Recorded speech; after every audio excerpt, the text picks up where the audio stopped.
Hello students, in the fourth part of this chapter, we have started to learn about other modes of nutrition in plants, and we have learnt about parasites and insectivorous plants. Now we will study about saprotrophs. Students, you may have seen fluffy umbrella-like patches growing on rotting wood during the rainy season, like shown in this figure. Students, do you know what are fluffy umbrella-like patches growing on rotting wood during the rainy season called? The answer of this question is fluffy umbrella-like patches growing on rotting wood during the rainy season are called fungi. Now, I will explain saprotrophs. The plants which derive their food from the dead and decaying organic matter are called saprotrophs. The mode of nutrition in plants such as fungi, mushrooms, and some bacteria is saprotrophic because they derive their food from dead and decaying organic matter.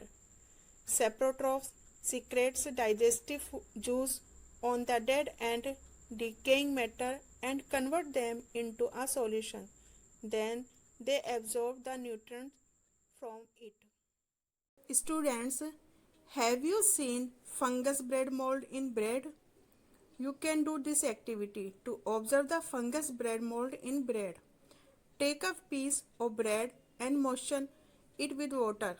Leave it in a warm place for 2-3 days till fluffy patches appear on them.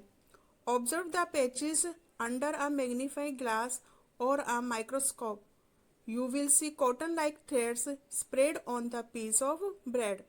These cotton-like threads are the fungus bread mold. Bread mold is a saprotroph. Students, as you know that fungi begin to germinate and grow during rainy season. But do you know that how do fungi appear suddenly during the rainy season? The answer of this question is the fungal spores are generally present in the air and grow on articles like pickles, leather shoes, clothes, etc. that are left in hot and humid weather for a long time. During rainy season, they land on wet and warm things and begin to germinate and grow. Students, now we will learn that how can we protect our things from getting spoiled. So, we can protect our things from being spoiled by fungi by keeping them in dry places. Things should not get in touch with moisture as microbes become active under moist conditions. Now we will learn about symbiosis. Some organisms live together and share both shelter and nutrients. This relationship is called symbiosis. For example, certain fungi live inside the roots of plants. The plants provide nutrition to the fungus and in return the fungus provide water and certain nutrients. There is one more example of symbiosis relationship, that is lichen. Lichen is an organism in which the fungus and alga lives together.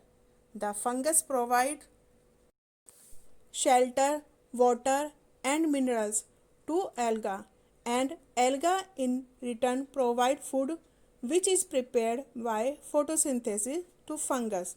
So now we have studied about all the mode of nutrition. Students, we will continue this chapter in next video. Thank you.